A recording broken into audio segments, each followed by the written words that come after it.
Invoker. Invoker 100% spell-based. Jugger's a great hero against Phoenix. Healing Ward messes with Sunray. You have a hero who can actually spin and destroy the egg. Pretty good choice overall. And I like it with like the pacing of Cloud9's lineup in this game. It's fast again. See if they can get better results out of it this time. They just need the aggression to come with it. Yes. Like if they hold back and they farm, then you're gonna see what we've seen from Anim time and time again. We saw it with Templar Assassin. Early game doesn't go well. Players catch up with Ancients. Invoker, early game goes half decently. Picks up Midas, and mid game goes really well.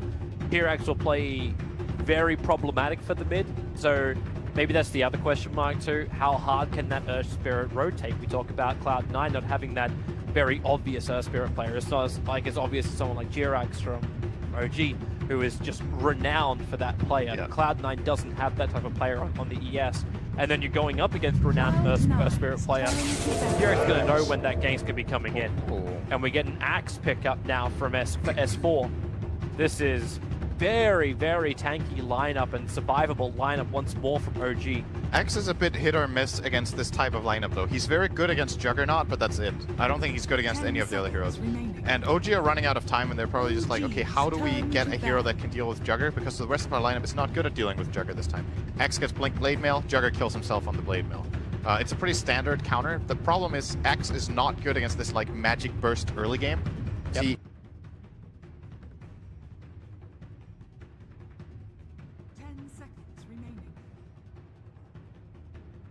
They still banned the Void. Like, I know the Void could work for No Tail on the safe lane. I think it's I think it's a very good ban actually. There goes the Enigma from Cloud9.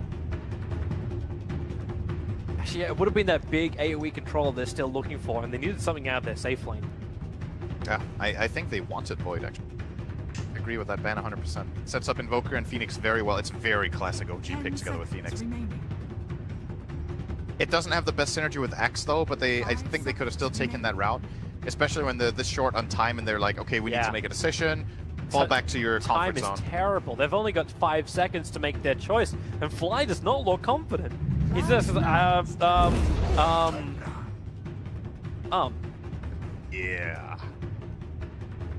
Well, I suppose it's one way to stop Omnislash from killing you. Because it's going to cause problems against Lina. I love this hero. I love this hero, and I think it's good sometimes, and I think this is one of those games where it can work. So if you play Pugna position 1, which it looks like they will, they'll put the Invoker mid, you need a hero that can deal the physical damage that Pugna can't, and Invoker is one of those hybrids that has the damage in him if it's needed on Exort build to actually be able to right-click heroes. Nether Ward is fantastic this game. It's very good against Lina and Lich. Like you said, Decrepify has plays against Juggernaut. And I don't think they got the counter push against him either. Like, not really. You've got ability to clear wave, but Decrepify doesn't really care. Lich and Earth Spirit are not the greatest heroes for pulling wave. In fact, that's actually been one of the big things people have pointed out about Lich, the fact that he drags the creep wave back onto his tower. There's less defense when he sacrifices. Yep. So maybe that's when Pugna turns this into a push game. Now, the downside for OG is that both of their cores are fragile, low HP end heroes, and Cloud9 can try to abuse that with the right offlane pick. I'm trying to think of what is available to them. So Nyx would have been fantastic. Antimage as a carry would have been fantastic, but he's banned and they have Jugger.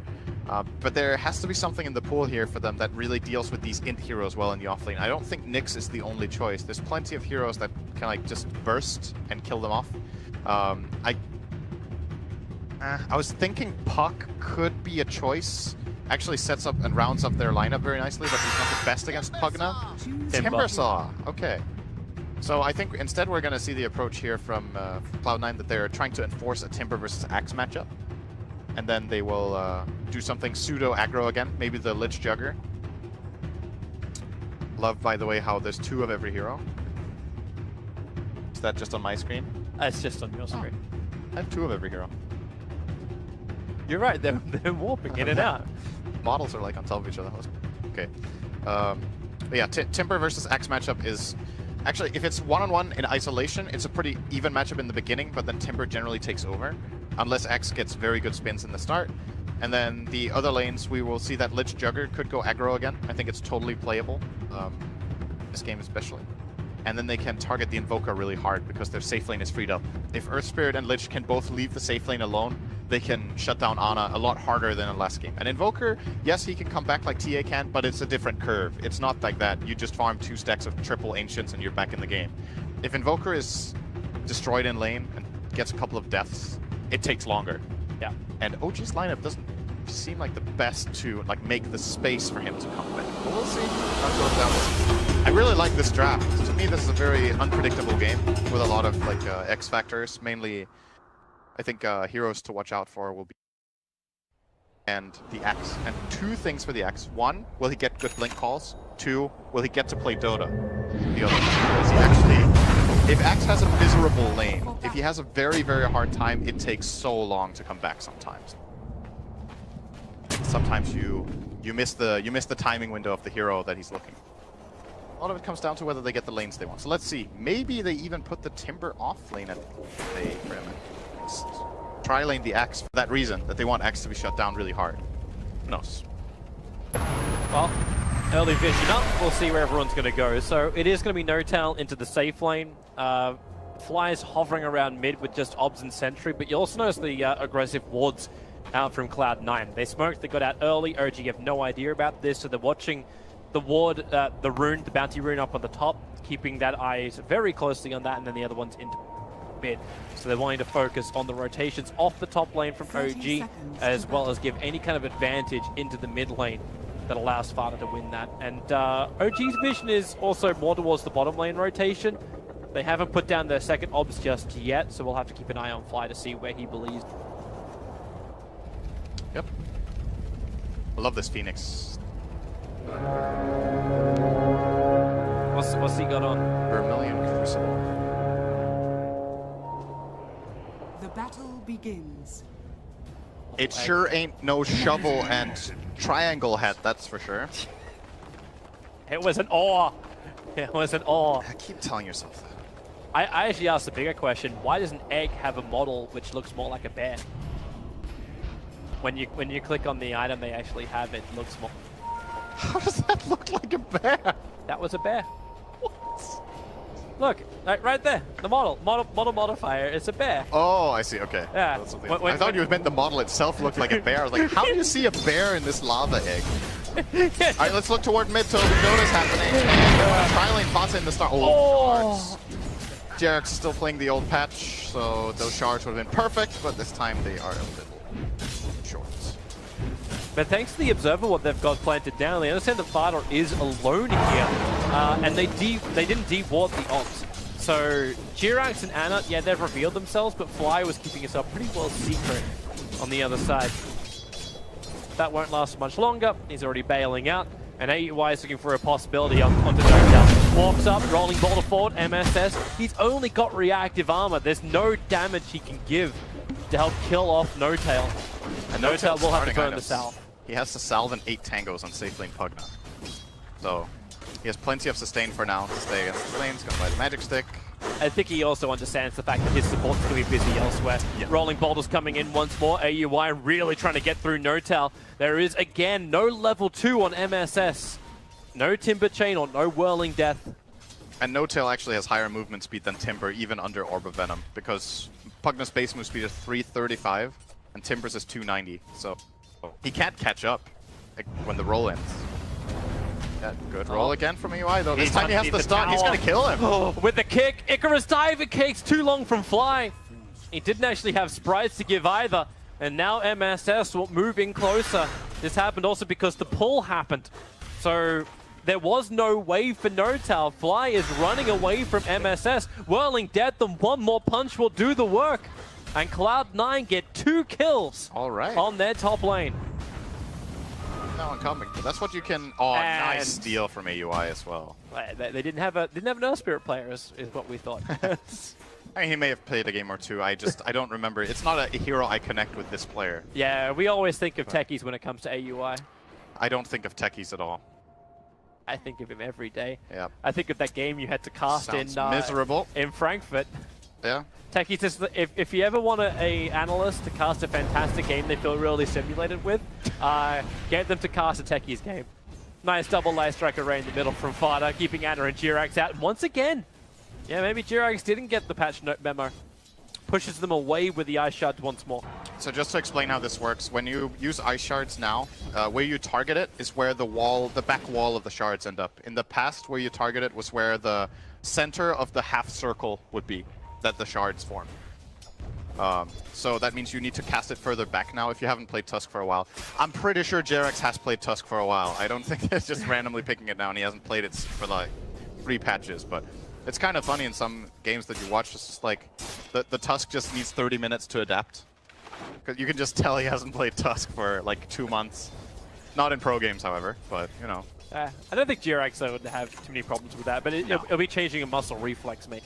Pretty much. It's just you just need to convince your brain that it's wrong for the first part of the game, and then it's like fixed after that. Nice dodge of the stun there by JerAx. He's creating space more than anything else. Pretty much, talked yeah. about like the issues for Ana potentially getting ganked. Yeah, the top lane's died. Don't tell. You can see. Oh, those were good though. That was really good shards. Counterplay from AUI. Boulder. AUI got the double kick onto Ana as well as JerAx. JerAx has a snowball available. Ana trying to get out of this one. The Light Strike Ray will connect. Fada staying right on his tail with the one charges and the cross. The Slave will be able to reach him just on the tip. Ana will fall down. Fada wants a little bit more, but doesn't have the damage to kill off JerAx. I'm actually very surprised the CS in the mid is the way it is. Like, even with both Tusk and I guess Tusk started. Oh, JerAx, no. Wait, hang on. Is he gonna? Okay, it's because Fada got himself an Invisor, and I thought JerAx was gonna tank and farm a little bit for just a second longer. Fly's getting. Okay, MSS, don't try and attack. But yeah, this is basically the trade-off we had in the start, was that the Tusk was targeting mid a lot and Earth Spirit was targeting top in the start, so Fata fell behind a little bit on CS because he was getting targeted harder in that sense. But, you know, generally when you watch this matchup, it's the Lina that's ahead over the Invoker, and he is ahead on levels. It looks like the Invoker's doing well here because he's 6 CS up, but Fata almost has a full level advantage here after that kill. And that can very quickly snowball in this mid lane. We're going to roll in with AUI. Will be dodged. And this time Ana actually got a little bit of vision thanks to the Obs ward, but... Still going to die. Yeah, he's got a couple of one charges up his sleeve, and with the cold snap and the ice wall... Oh, he missed! Oh, he's going to... Oh, no! Oh, the Slave is a little bit off to the right! Oh, Ana is so good. I think Fata's a bit triggered now. That is so... Oh, my God. It's like, it's one thing that you miss, but you feel like that attack didn't miss because you fired it and you didn't see the miss text until the attack actually misses. Oh, AUI, he just tried to rolling boulder away. He'll still get the double kick, however. JerAx and Fly hot in the tails. There goes the Shaz, and AUI is actually pinned. He cannot get out. He is another block in JerAx's igloo. Those kind of things, I can't state enough how much it actually matters that this kill mid doesn't happen.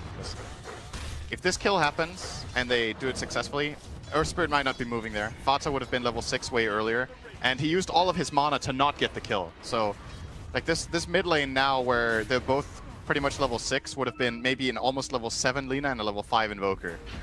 And that is really going again. Now instead, there's plays available. Very nice by JerAx. You want to tilt somebody, this is one way to do it. Snowball forward, Fada able to get the able to get cold snapped up. Ana with the extra help of Fly. The Light Strike Array is actually going to get him with the Slave. Fada, turn your frown upside down. They'll get both the Fire Rat as well as the Master of Magic. All right, never mind. And Envy's going to go for the solo kill on bottom. He can consume Mango and go for the Omni Slash, but decides against it against S4. Okay, he still he consumed the Mango. So right after OG got out of jail in mid, they go for a 3-man gank and die 2. So now mid lane is back to what we were expecting it to be. Bit chaotic. Everything in the world is back to where it should. Wait. S4 trying to bait with a huge cleaver. It's not like they're going to see your animation. Envy spins and then just backs out. S4 is getting some pretty good farm. This lane is not that easy for the X. Playing against Juggerlich, not the easiest thing ever. Of course, Envy, miles ahead. Yeah, all 3 cores of Cloud9 are miles ahead. They have the top 3 net worths on the board at the moment. 3-2, 3-1, and just shy of 2-7. And the highest you have is Ana. Actually, I take that back. Now it's actually Axe. He's just ahead at 2.5. No-Tell, rolling boulder forward, gonna miss his target. JerAx is nearby, so they shard up. Again, not able to block MSS, but they interrupt his Timber Chain out. So No-Tail moves in with more. Nether Blast, but the damage isn't enough. The Sunstrike, MSS decides to be aggressive, turns around for the fight. Even AUI unintentionally kicking Fly in with the rock, so they'll lose the Pugna. And Cloud9 running forward, MSS having to dodge sprites. But I don't think he really cares that much. He's still Envy has taking him an to Invis survive. and a sentry mid. This could be a really big kill. He can kill him almost on his own. AUI comes in. Yeah, rolling boulder into spin. Oh, well, they don't have. He didn't have any stones. Does he go up? He had no stones left. They see him. They see him. They see him. He's in the sentry. He's in the sentry. He's out of the sentry. Close call. Vision game. That could have been very different if AUI had one stone, but he has used all of his stone. There's been so many plays that his stone economy right now needs a bit of time to build up again. If there was a silence there, so Invoker couldn't go Ghost Walk or a stun, they could have maybe killed him there, but Ana gets out again. So is this when we say it's a 2-2? Ana is 2, Cloud9 is 2. And as mentioned, dodged the gang a couple of times. MSS, nice chain. That snowball's going to go in deep. And the sun ray damage, Jurex doesn't reach him. MSS just chains further and further away. OG really wanting the kill on that off-lane Timbersaw. Not get it. Now, mid lane pressure will be applied with this rotation of heroes. Actually, wait, how did that happen? S4 just solo killed Lich with Axe. Not exactly the lane I was looking at. This was a very unlikely play, I think. Just S4 things. He might have caught him on the way out of the shop, or maybe Pi was just a bit out of position there. Jurex is coming in towards the mid. They're trying to stop Eternal Envy and AUI from just taking the tower, so Jurex will take the creep wave away from the tower, rolling boulder, dodged by Jurex. See it coming from a mile away, and then rolling boulders to the range creep under the tower. Sunray's down, Jurex doesn't have enough life to survive that. AUI trying to help out with a kick, now into the Omni Slash, and another Sunstrike's in a good position. Eternal Envy sharing the burden with his creep wave. But the burden is too much. Envy will die underneath the tier 1 tower. Notel joins the fight, but he doesn't have the mana. Even with the Soul Ring and 1 charge, there's not enough to give. And Fada has Laguna Blade. Notel knows he has to give that respect.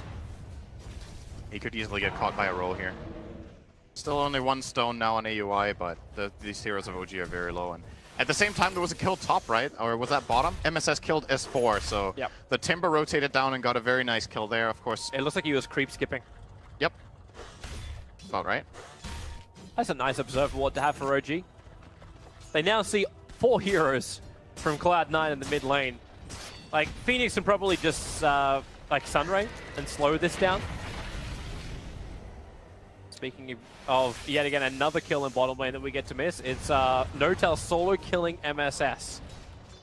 There's so much stuff going on in this game that is, like, all of these solo kills and weird ganks that are happening is very active and very unpredictable. But you're expecting the fight to happen in mid, like Cloud9 are pushing to push it, and then Notel just walks down and realizes he's more powerful than the Timber will ever be. And Ana's going to join him. They want to try and force this. Like, Fada is nearby. Notel is just so juicy. You want to go for him. And AUI rolling boulder forward. Ana. Oh, they still don't have dust. No reveal. This already happened once before now for AUI. Really needs to they found another one. Notel. He's decrepifying, but then the Blade Fury is doing more work. Nether Water's down. Eternal Envy doesn't have Omni Slash. And right now, the silence. Pugna couldn't drain out of him enough. The healing ward will die. MSS will jump in. They can at least farm the Nether Ward. 20 gold. Yeah! Critical. Who cares about the Pugna kill if we can get 20 gold for a 3-hero rotation? I had actually 5 heroes in the bottom part at the end of all of that. More or less. OG rotated 2 down for that. It feels like the game is stabilizing a little bit now with the way heroes are moving around. I think the main thing to keep an eye on right now is the fact that everyone has their ultimate apart from the Tusk. Tusk is a bit far behind here, but the rest of the heroes are definitely able to team fight, so we're probably going to be looking a bit more towards, like, the heroes will come together more now. S4 has his Blink Dagger, and then this Phoenix ulti, this is the time to go, and it looks like that's exactly what they're going to do. So here comes the smoke. The Dire just scanned and they got a positive ping on AUI moving up. So either they'll know it's a ward or they'll believe they're being swarmed in from around the back. And in fact, that's the line that was drawn in by Fly. He was actually thinking that people were doing the old wraparound. This kill on Notel would be very, very good for Cloud9. It's going to give them a tower as well, but Notel reads it perfectly. Dodges around the long way and gets this tower. Too many players missing. Yep. No one's pressuring the mid anymore. There's a bottom lane that's not taking any level of farm.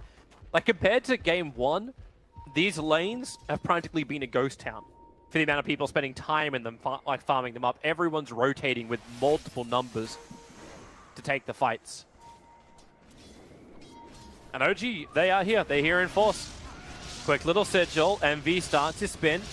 He may have actually really wanted to have that in a bit, but Jirax throws the shards out. They'll be pushed a little bit higher. Piladai, he's got that Chain Frost available. Sunray is out. Here comes Piladai. Chain Frost up. Icarus dives. Can take it up, down, and around. And the snowball, it never bounces. The Omni Slash, it goes on top of S4. Envy starting off his spin. S4 doesn't have the life to survive through this. Maybe now he does. Able to get the call and the dunk. The bonus move speed. Getting Jirax to get away. And the blink from S4 to the trees.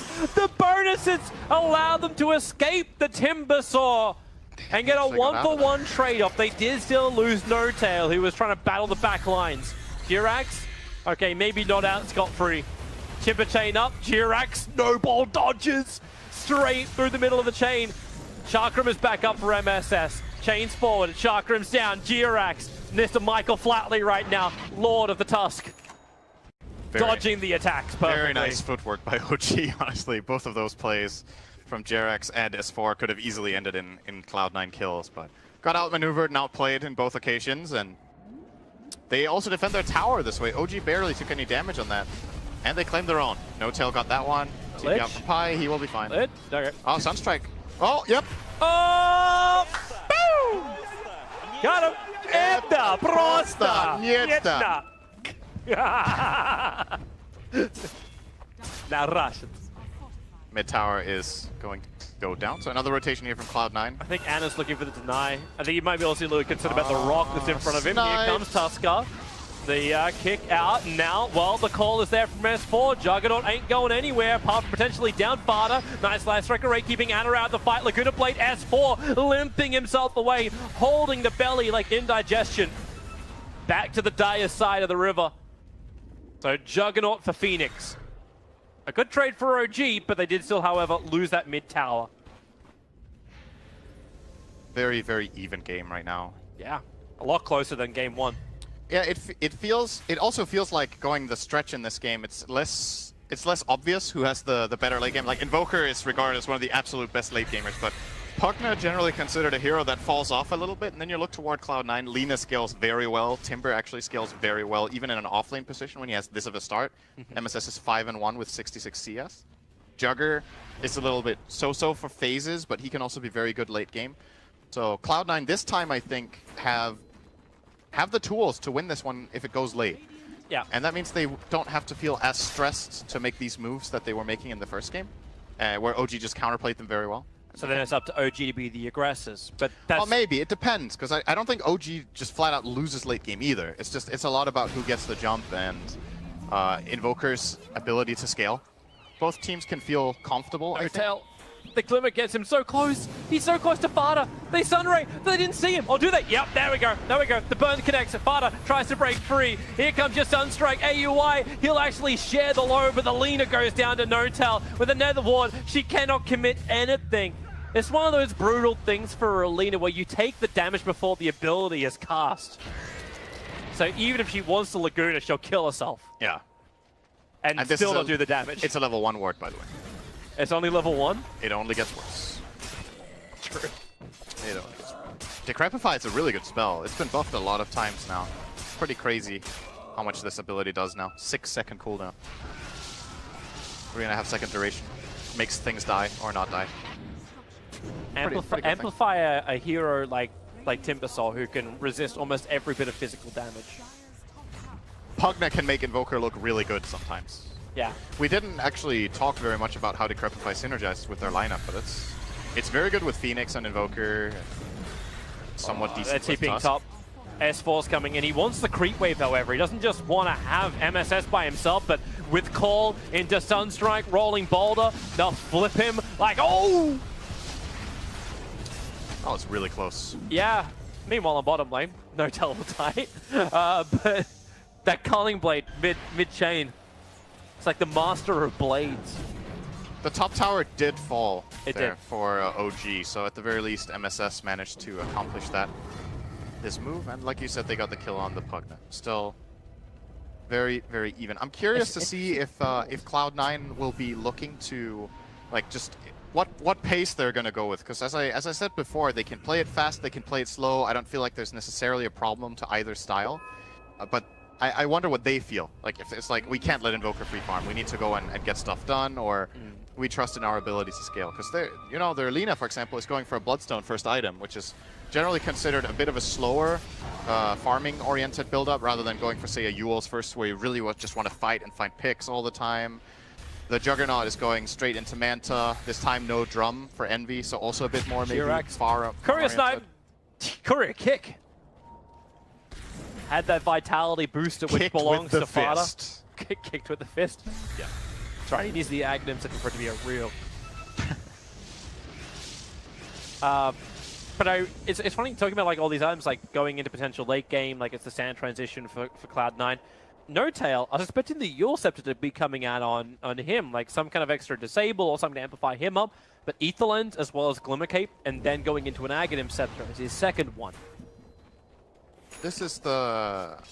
We haven't seen that much Pugna, but I think this is like one of the more standard builds to go for right now. You get the Glimmer for your own defense mainly.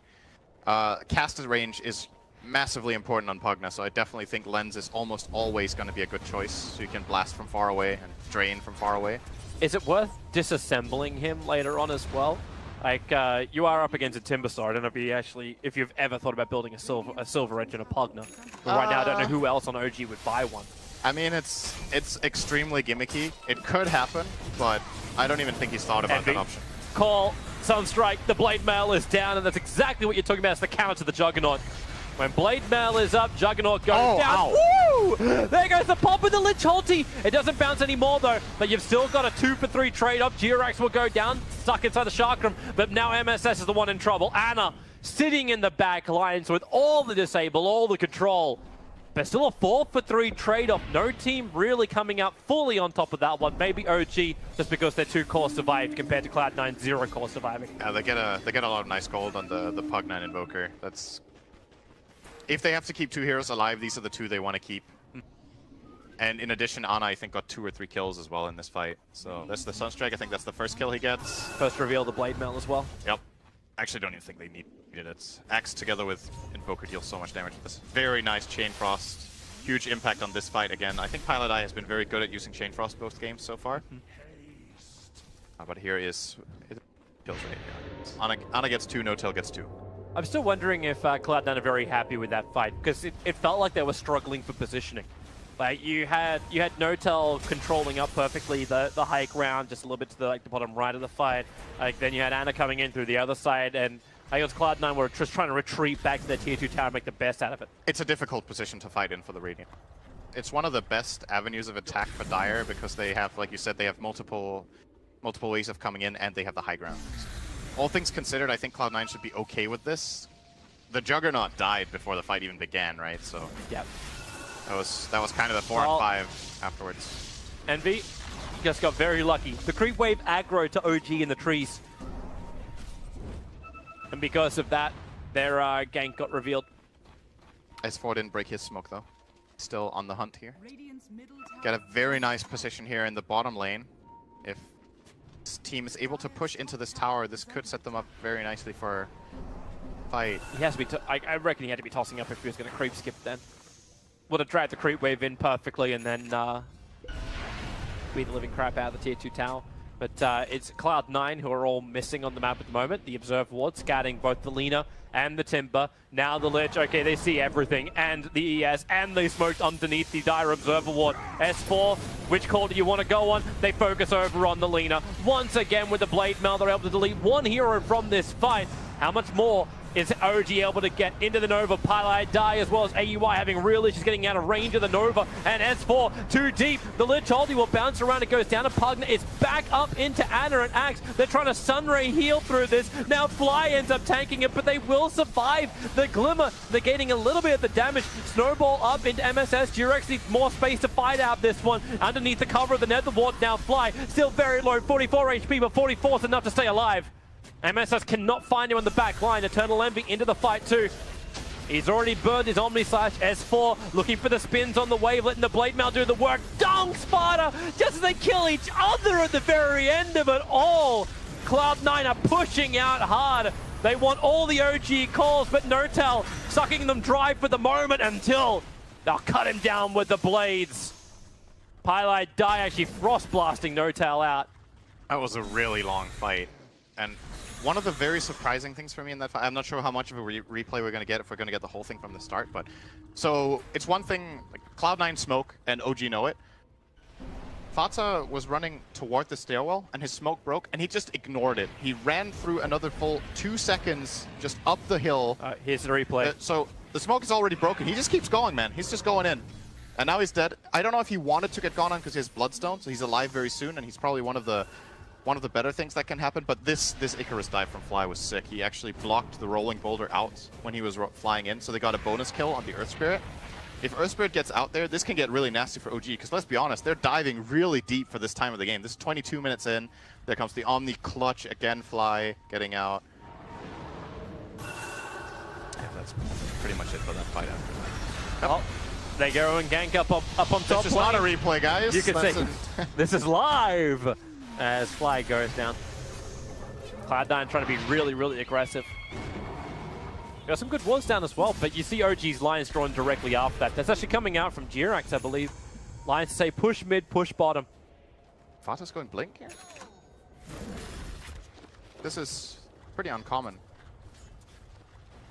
I am a really big Blink Dagger fan. I think this item is so good and is still not bought enough in many games, but I don't know.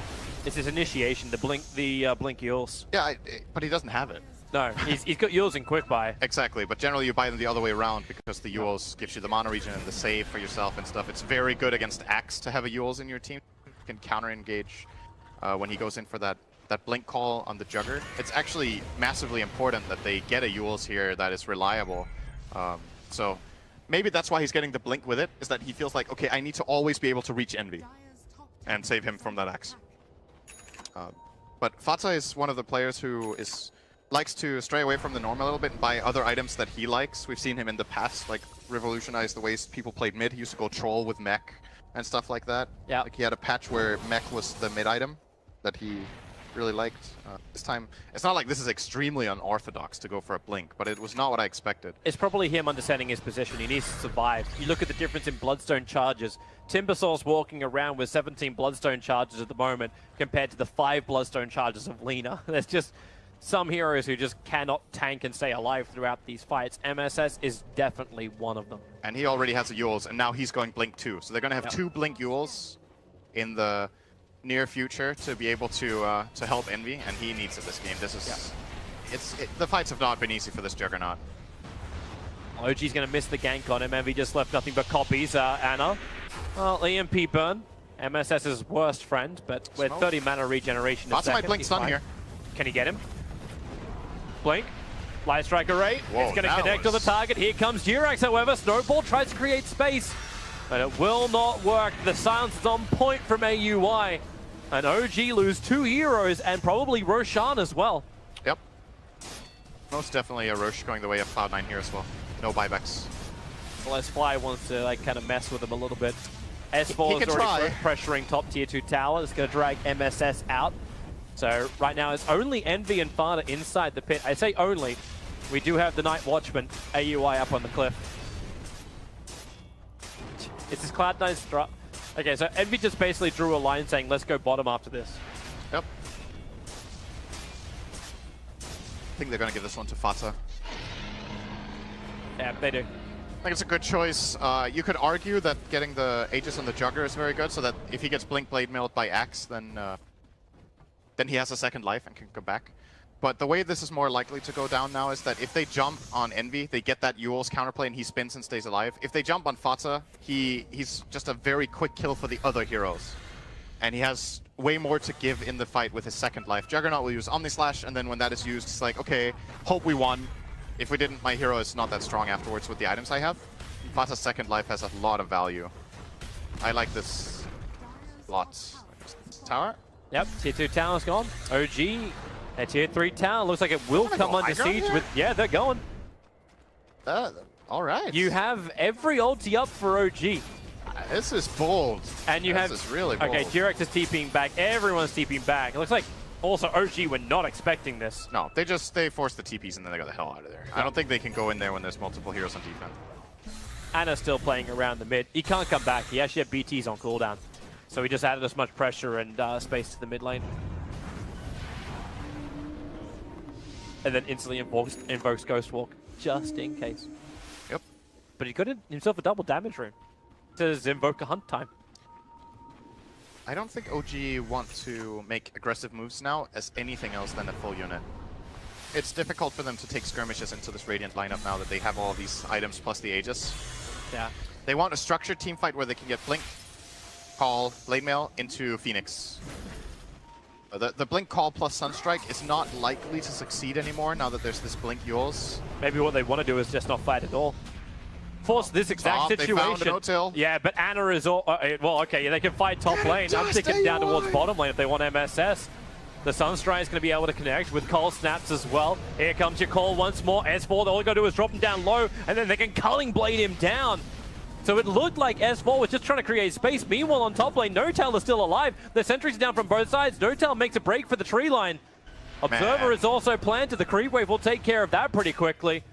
So Smoke and Mirrors snowball forward. He's going for Eternal Envy. It's not even for Pylai Die. Jirex doesn't even give a crap about the support. He wants the core. The Nova, they're trying to run out. Envy thought for a moment he could run in. In fact, he made his way towards the Nova. Shards fight forward once more. Here comes your Timbersaw, but he got smacked down by the Nova, and Anna has joined the fight as well. The call is out. S4 held them there. The Stun Ray, he cannot reach Jirex, but the burn will hit onto Fada. Second life available thanks to the Aegis, the Immortal. Timbersaw drained insanely low. AUI wants something more. No-Tail on the run back out. All of OG are trying to run out, and No-Tail hides in a crevice. They don't see him. They have no idea. Clueless is the name of this movie. Cloud9 need detection, man. Like this Glimmer Cape and this Ghost Walk is doing so much. I think they tried. They put a sentry ward down in the middle of the fight, but the fight progressed so far. They need a dust finally. Okay, AUI was like, okay, that's enough, man. That's enough. He had 2 moments earlier in the early game where they didn't have dust. Look at tier 3 tower bottom lane. It just got taken. Anna was pushing the lane out. His Force Spirits finished the job. He moved so fast to get down there. Involved in the fight, switches to bottom lane. Didn't even BT down there, I don't think. That last fight, I don't know if we can get a replay of it now, but I think 3 kills were avoided because OG had that Glimmer Cave and the Ghost Walk. Like, in succession, OG could have been run over there. That was an Aegis fight that OG won. They were fighting into Aegis and got away with it. And the position of that fight and the way spells were used, I think, are we seeing it now? Or is this, no. This is now. He's just glimmering for fun by now. It's like, I have a Glimmer Cave. Did you guys know? Because you're playing like you don't. Get a dust! Okay. And that's why Jirex is buying a gem next. Get rid of all the possible sentry wards. Plus, there's no one in Viz that's running. Apollo does have the 2 dust. Yeah.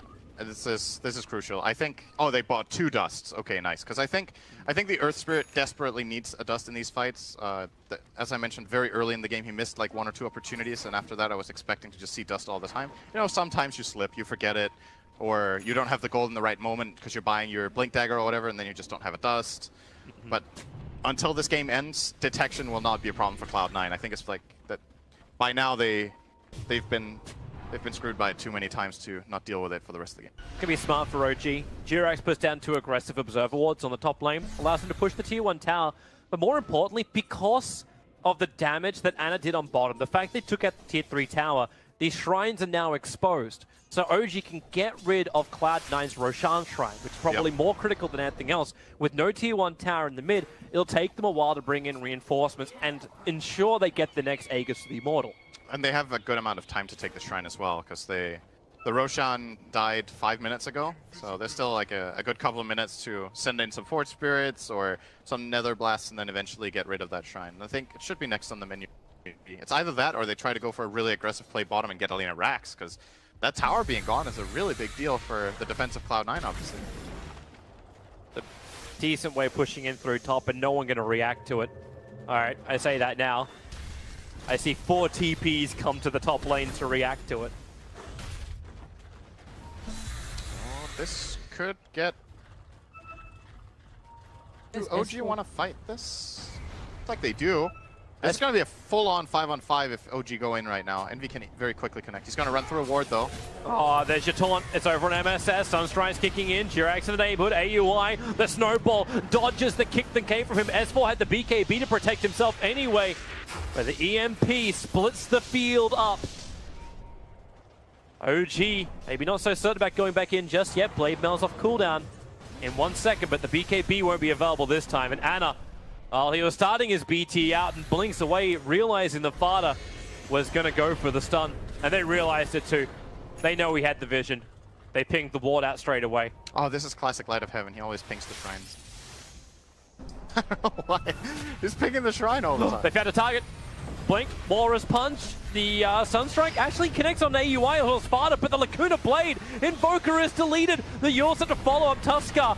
Basically shook around, but no! The shards! Jirax understands that positioning, push himself down the hill, trying to dodge the Light Strike array, but that's just too much to dodge. 4 heroes around him, and that is a big pickup for Cloud9. Invoker down, it's good gold, it's good experience.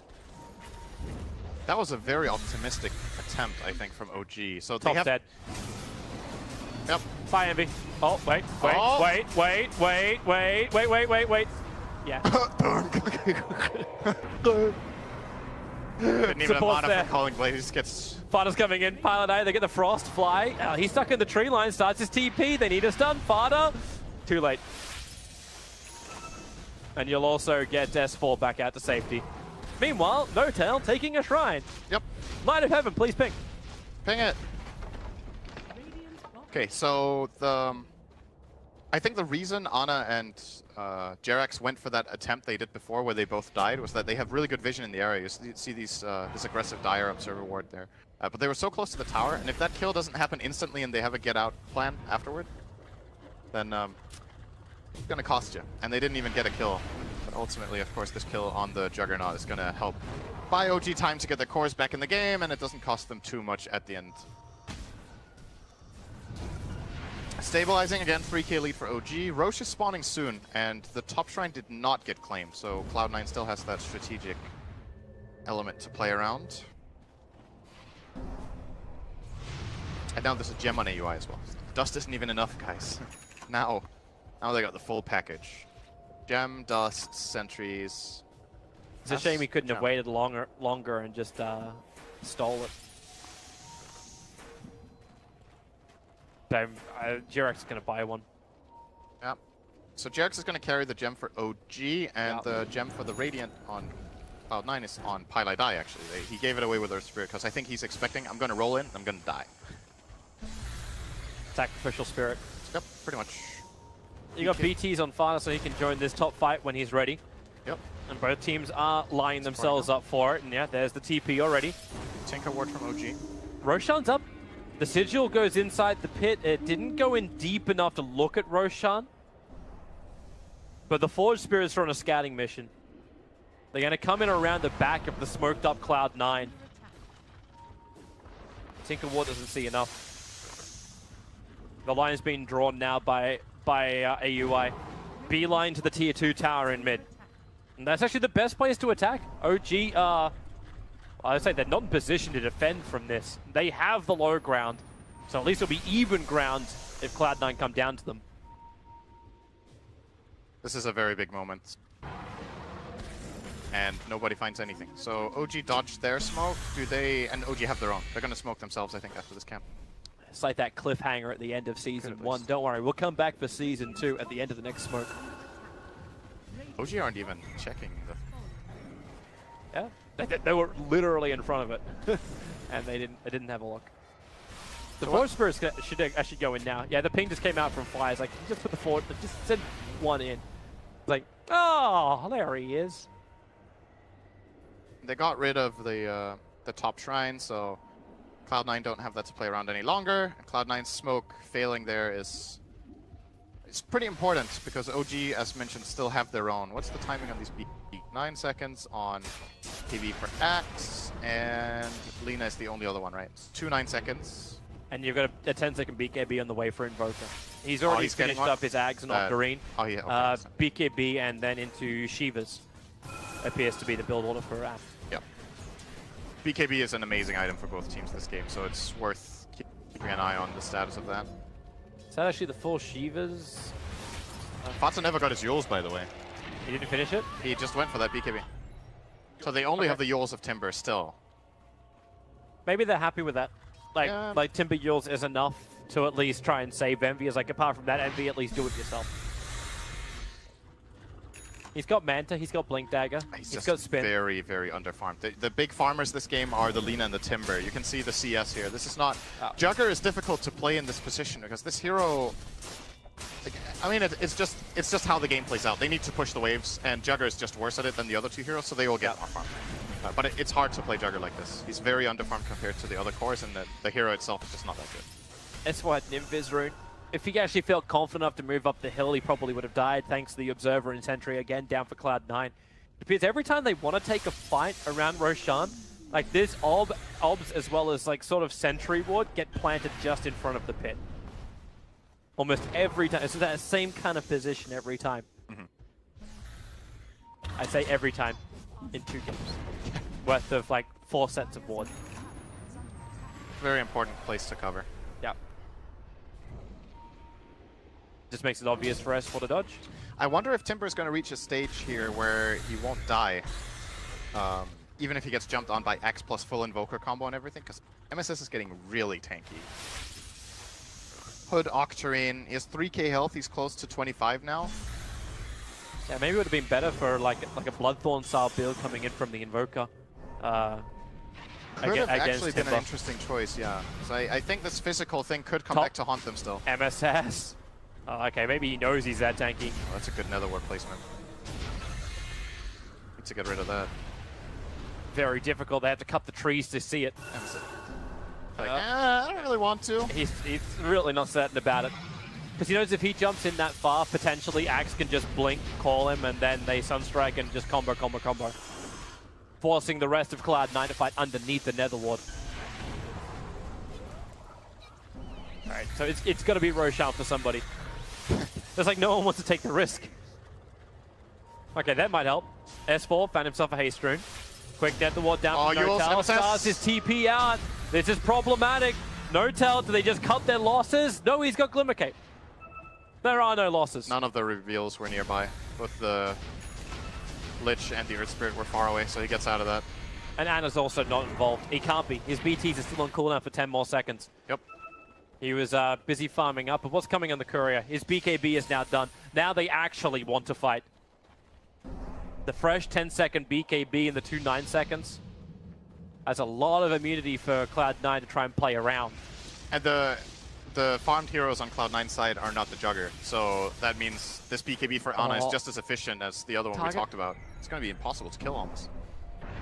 Alright, here we go. Well, Tornado, EMP, yep. All he wants to do is just to lay up MSS. MSS going to Yule Scepter out of the effect of at least the EMP. As they push him down, but S4, the perfect call. They dunk down the Timbersaw. Unkillable, I think not.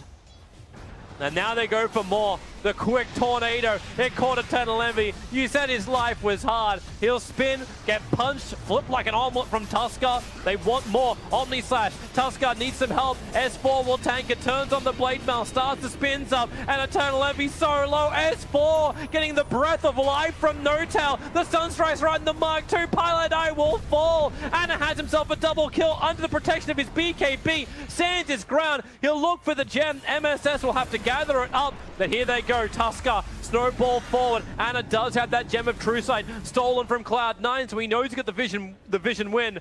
Not to mention the team fight win. The score might be leveled at 25-25, but OG are in a commanding position now.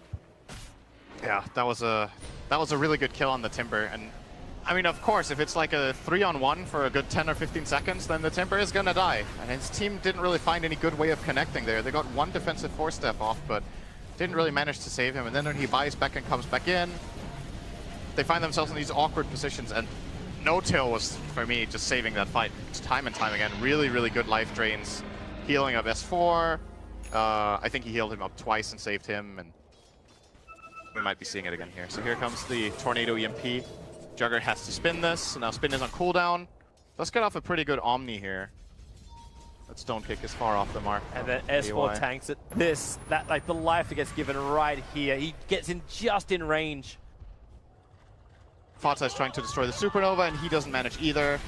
If Fata wanted, he could have just killed the Axe there. He could have just gone in Lagoon at him, but he thought the team had control of that and that he could kill the Supernova, and these small things add up and make a really big fight for OG, where slightly different decision-making from Cloud9 would have maybe made that somewhat even.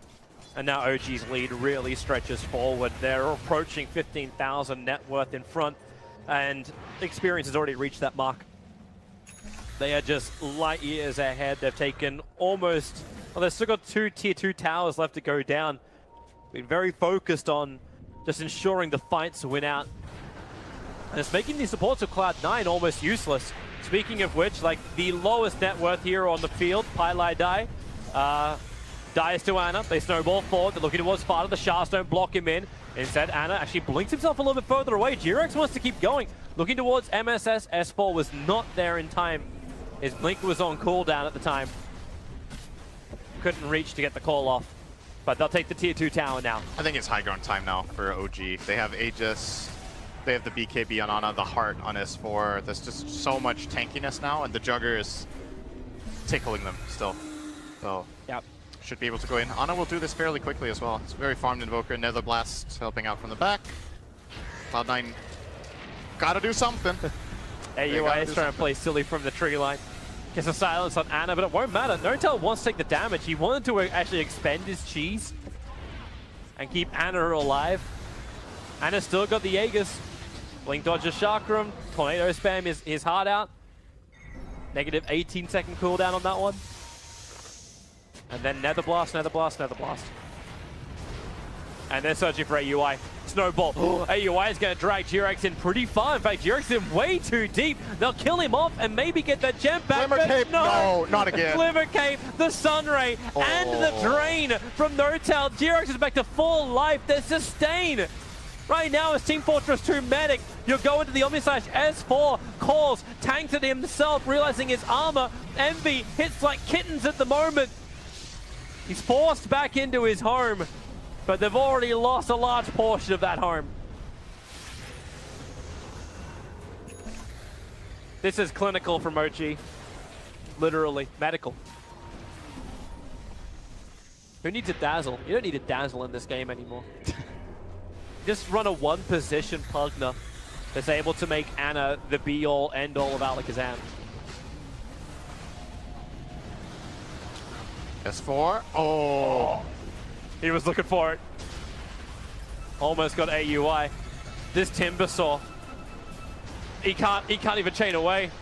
The Tornado, at least his Yule set will protect him from that. The Sunstrike somehow manages to hit the eye of the Cloud9 4-hero Needle. Oh, confidence from Envy.